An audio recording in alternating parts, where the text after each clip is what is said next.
A pandemic of the novel coronavirus has now killed more than 319,000 people worldwide. Over 4.8 million people across the globe have been diagnosed with COVID-19, the disease caused by the new respiratory virus, according to data compiled by the Center for Systems Science and Engineering at Johns Hopkins University. The actual numbers are believed to be much higher due to testing shortages, many unreported cases and suspicions that some governments are hiding the scope of their nation's outbreaks. Since the first cases were detected in China in December, the United States has become the worst affected country, with more than 1.5 million diagnosed cases and at least 90,369 deaths. Today's biggest developments. Here's how the news is developing today. All times Eastern. Please refresh this page for updates. The Seychelles has banned all cruise ship tourism through the end of 2021 as part of its efforts to prevent the spread of the novel coronavirus.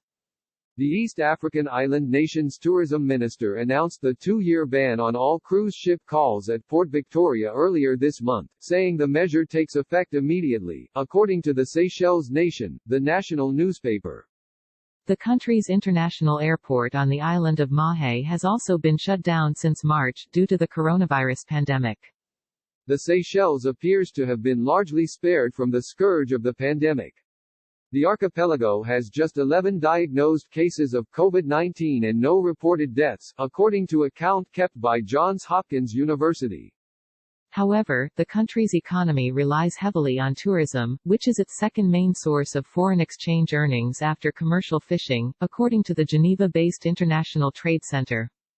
Tune into ABC at 1 p.m. Eastern Time and ABC News Live at 4 p.m. Eastern Time every weekday for special coverage of the novel coronavirus with the full ABC News team, including the latest news, context and analysis. The Navajo Nation reported 69 new cases of COVID-19 on Monday, bringing the total to 4,071, according to a joint press release from the Native American Territories President and Vice President. There were no coronavirus-linked fatalities reported Monday, leaving the Navajo Nation's death toll at 142. As the largest American Indian reservation in the country, the Navajo Nation is home to more than 356,000 people and covers some 25,000 square miles in the United States, spanning across parts of Arizona, Utah and New Mexico. The territory is approximately the size of the state of West Virginia. The Navajo Department of Health has conducted more than 25,000 COVID-19 tests. The Navajo Nation is testing our citizens at a greater rate per capita than any state in the entire country, and that's a major reason why we have high numbers of positive cases, Navajo Nation President Jonathan Nez said in a statement Monday night. The Navajo Nation must continue to work together with local, state, and federal partners to stop the spread of COVID-19 by staying home, washing hands, staying at least 6 feet apart from others, and by wearing proper personal protection, such as face masks when in public. Russian Prime Minister Mikhail Mishustin officially returned to work Tuesday after being hospitalized for several weeks with COVID-19, the Kremlin said. Although Russian President Vladimir Putin had appointed an acting prime minister in the meantime, Mishustin still held video conferences with ministers from the hospital, sitting up in bed and wearing a suit. Putin on Tuesday cancelled his order that appointed an acting prime minister, allowing Mishustin to formally return to his role, according to the Kremlin. Russian news agencies reported that Mishustin was still in the hospital the previous day. Putin's longtime press secretary, Dmitry Peskov, revealed last week that he was also being treated for COVID-19. Russia on Tuesday reported 9,263 new cases of COVID-19 over the past 24 hours, bringing the total to 299,941, according to the country's coronavirus response headquarters. Russia has the second largest national tally of COVID-19 cases in the world, behind the United States. The latest daily tally is down from a record 11,656 new infections on May 11. Last Thursday marked the end of a 12-day streak during which the country registered over 10,000 new cases per day. Russia also has one of the world's fastest rates of new infections in the coronavirus pandemic, second only to the U.S. However, the nation's death toll from COVID-19 remains relatively low, with 115 new fatalities reported over the past 24 hours, bringing the nationwide total to 2,837, according to the Coronavirus Response Headquarters. France's highest administrative court ruled on Monday that Paris police could no longer use drones to surveil public compliance with coronavirus-related restrictions.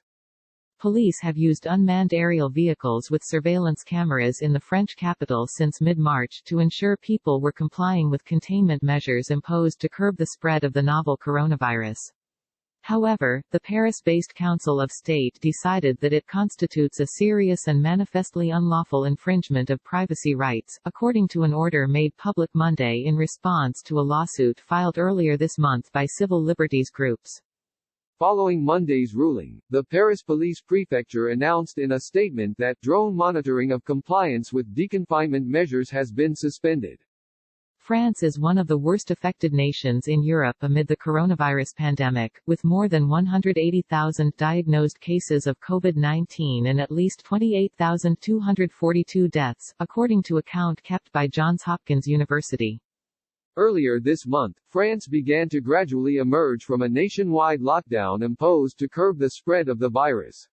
Some 1.5 million elementary and primary school students returned to classrooms across the country last week. Italy reported less than 100 new deaths from the novel coronavirus on Monday for the first time since the start of the pandemic. The country's Civil Protection Department registered 99 fatalities over a 24-hour period, bringing the nationwide death toll to 32,007. Monday's daily rise was down from 145 the previous day. The number of active cases also fell Monday to 66,553, down from 68,351 the previous day. Meanwhile, 4 regions, Basilicata, Calabria, Sardinia and Umbria, reported having 0 infections. Overall, more than 225,000 people in Italy have been diagnosed with COVID-19. Once the worst-hit country in Europe, Italy was the first nation in the world to put a nationwide lockdown in place due to the pandemic.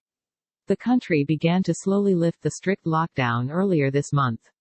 Most businesses have since resumed activities but under social distancing rules, with shops, restaurants, hair salons and churches reopening Monday. The Oregon Supreme Court has halted a lower court's order that had invalidated the statewide restrictions imposed by Governor Kate Brown to curb the spread of the novel coronavirus. A Baker County Circuit judge ruled on Monday that the governor's coronavirus-related restrictions were null and void, in response to a lawsuit filed earlier this month by 10 churches across Oregon that argued the state's social distancing rules were unconstitutional. Within hours, Brown filed an emergency motion seeking a hold on the judge's preliminary injunction pending a review by the Oregon Supreme Court. The state's High Court granted that motion late Monday night.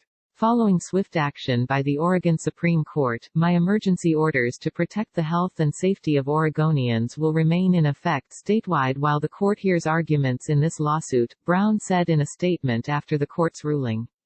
From the beginning of this crisis, I have worked within my authority, using science and data as my guide, heeding the advice of medical experts.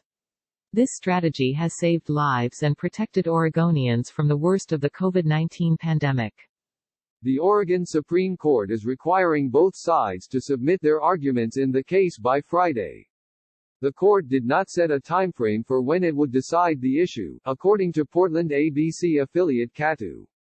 Brown declared a statewide state of emergency due to the coronavirus pandemic in early March and has since issued multiple executive orders, including the closure of all schools and non-essential businesses as well as a ban on dine-in service at restaurants and bars. Earlier this month, the governor extended the order another 60 days until July 6. However, most Oregon counties have gotten the state's approval to begin relaxing those restrictions last Friday. ABC News Ibtisem Gwenfoud, Marilyn Heck, Alina Lobzina, Phoebe Nathanson and Patrick Revell contributed to this report.